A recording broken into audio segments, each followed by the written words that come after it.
There is a predator that has no eyes capable of forming images.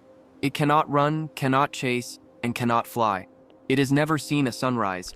It spends its entire active life buried beneath the surface of dry sand, completely motionless, sometimes for weeks at a time.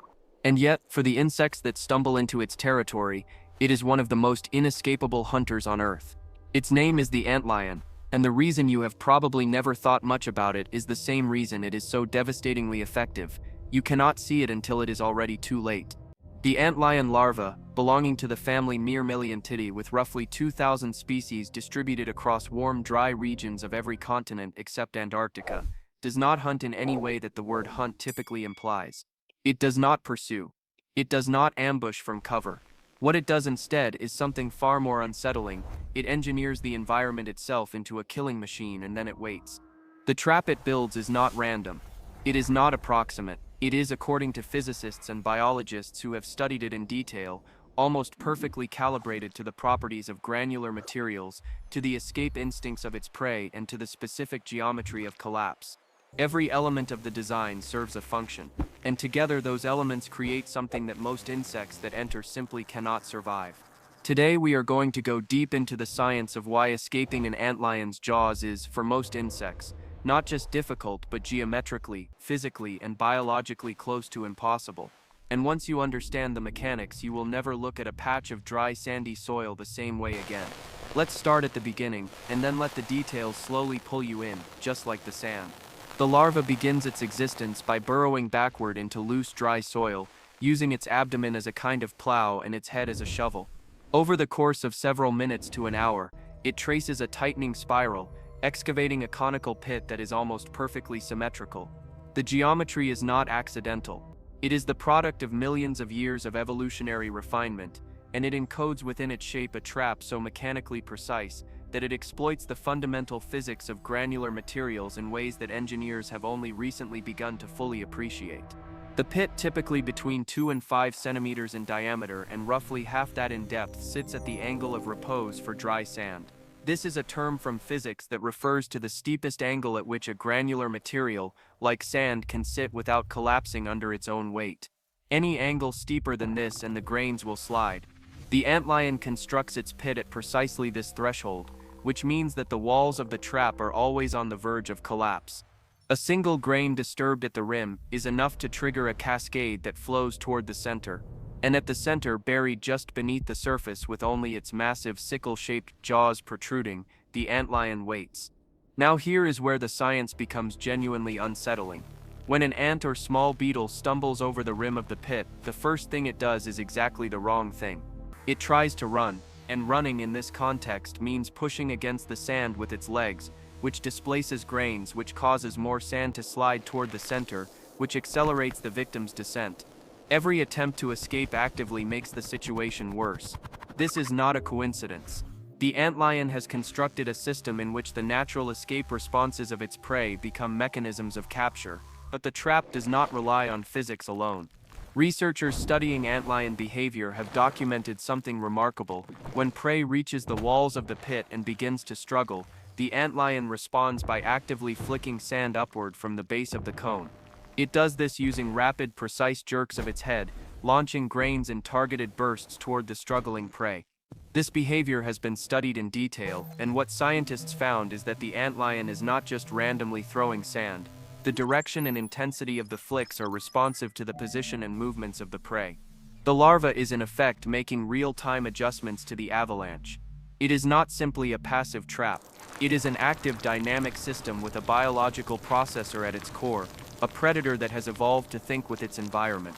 If you have been finding this fascinating so far, this is a great moment to share this video with someone who loves nature and science.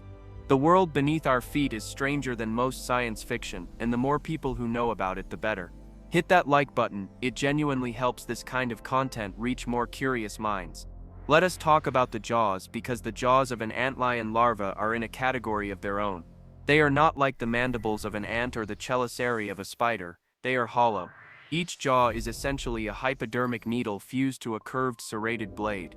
When the antlion seizes its prey, it does not simply hold it. It injects. Digestive enzymes flow through channels inside the jaws directly into the body of the victim, liquefying the internal tissues while the prey is still alive and struggling. The antlion then uses the same hollow channels to suck the resulting fluid back out, leaving behind only a dry husk, which it later flicks out of the pit like discarded packaging. This method, known as extraoral digestion, is not unique to antlions, but the antlion's version is particularly efficient. The entire process can take anywhere from a few minutes to several hours, depending on the size of the prey, and throughout this process the antlion remains buried. You would walk past the entire event and never know it was happening. Now let us address the question that is probably forming in your mind: can anything escape? Because surely evolution would not leave every species of insect completely defenseless against a pit in the ground. And the answer is yes, some things do escape, but the escapes reveal just how precisely the trap is calibrated, and they also reveal something interesting about the arms race between predator and prey. Studies conducted on antlion pit survival rates have shown that the success of an escape attempt is heavily dependent on three factors: the size of the prey, the condition of the sand, and the speed of the initial response. Larger insects have a better chance simply because their leg length allows them to reach more stable ground before the avalanche fully develops. Insects that respond immediately and move perpendicular to the slope rather than directly upward also fare better, because this trajectory reduces the displacement of sand grains beneath their feet. And in conditions where the sand is slightly more moist and cohesive, the walls hold better and the avalanche is less severe. But here is the counterintuitive part. Antlions, it turns out, actively select sites for their pits based on soil conditions, and they prefer the driest, finest grained sand available. Research published in behavioral ecology journals has shown that antlion larvae will test multiple sites before committing to one, apparently evaluating the granular properties of the soil in ways that are not yet fully understood.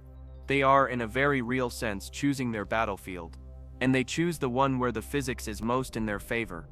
The larval stage of an antlion can last anywhere from 1 to 3 years depending on food availability. During this time, the larva goes through multiple instars, which are developmental stages, gradually growing larger and digging correspondingly larger pits.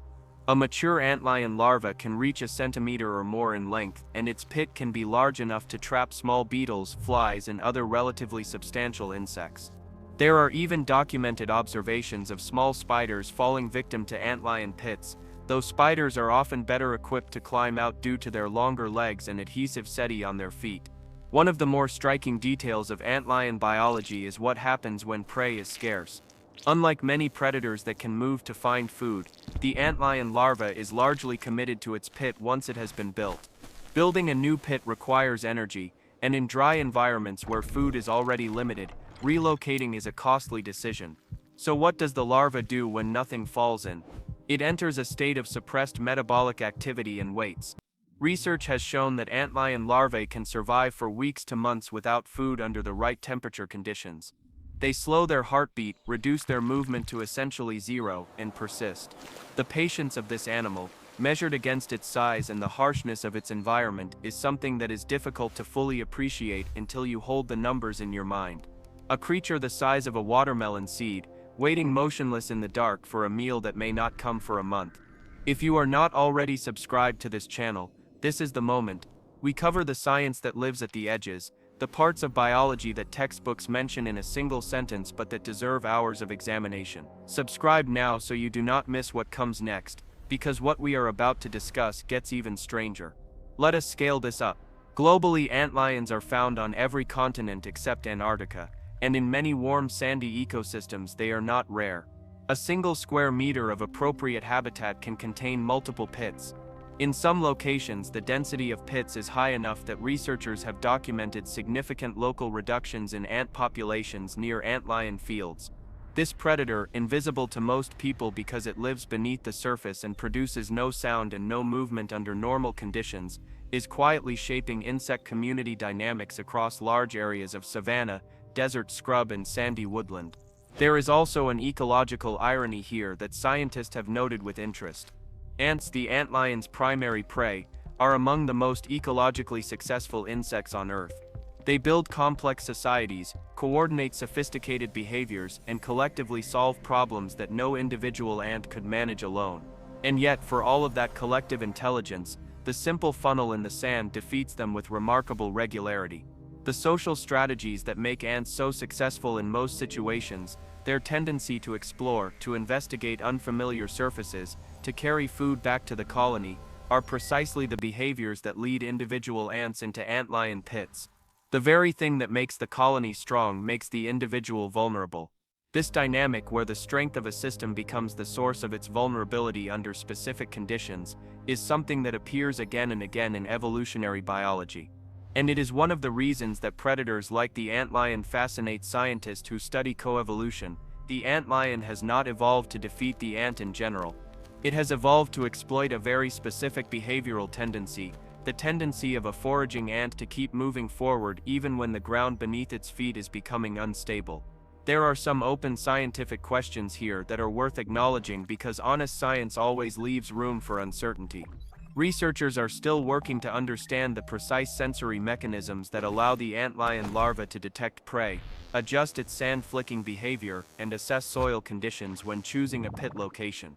The larva has no eyes in any functional sense. It detects vibrations through the substrate, but the precision of its responses suggests a level of environmental sensitivity that is not yet fully mapped. How does it distinguish between a falling leaf and a struggling ant? How does it calibrate the force and direction of its sand flicks in real time? These are genuinely open questions, and they represent some of the more intriguing frontiers in insect sensory neuroscience. What we do know is that the antlion larva, despite its simplicity compared to a mammalian brain, exhibits behavior that we would not hesitate to call strategic if we saw it in a larger animal. It selects terrain. It modifies its environment. It responds dynamically to prey behavior. And it does all of this without a centralized nervous system of any significant complexity. The lesson that keeps emerging from research on simple invertebrates is that intelligence, or at least its functional equivalent, does not require the architecture we typically associate with it. Now the adult antlion, because there is a strange coda to this story. After 1 to 3 years of patient subterranean predation, the antlion larva spins a small cocoon of silk and sand beneath the surface and undergoes metamorphosis. What emerges is entirely different. The adult antlion looks like a delicate, slow-flying insect resembling a dragonfly but with clubbed antennae and a more fluttering, hesitant flight. It is largely nocturnal, attracted to light, and lives for only a few weeks. It does not build pits. It does not trap anything. Many adult antlions do not eat at all or feed only minimally on pollen or small soft-bodied insects. The extraordinary predatory machine of the larval stage exists, in evolutionary terms, for one purpose: to accumulate enough energy reserves to fuel the brief adult phase and the reproduction that follows. All of that patience, all of that engineering, all of those weeks in the dark, they feed into a few weeks of fragile luminous flight and the production of eggs that will hatch into new larvae that will spiral their way down into the sand and begin the cycle again. Think about that for a moment. The most remarkable thing about the antlion is the larva, and the larva exists only to become something else entirely. The trap, the geometry, the hollow jaws, the vibration sensing, the sand-flicking precision, all of it is prologue. There is a visual that stays with you once you have seen it in slow motion: a single ant cresting the rim of a pit, pausing for just a fraction of a second, and then beginning to slide. The sand flows around it in a perfect silent funnel. The ant's legs move faster and faster as it loses ground. And then from beneath the surface, two curved jaws emerge, close, and everything goes still. The pit is already beginning to rebuild itself. If this story has changed the way you think about the ground beneath your feet, share it. There are people in your life who have never thought about what lives in the dry, sandy corners of the world, and this is the kind of science that rewires your sense of what is possible. Like this video, subscribe to the channel, and tell us in the comments, did you ever find an antlion pit as a child without knowing what it was? Because many people did.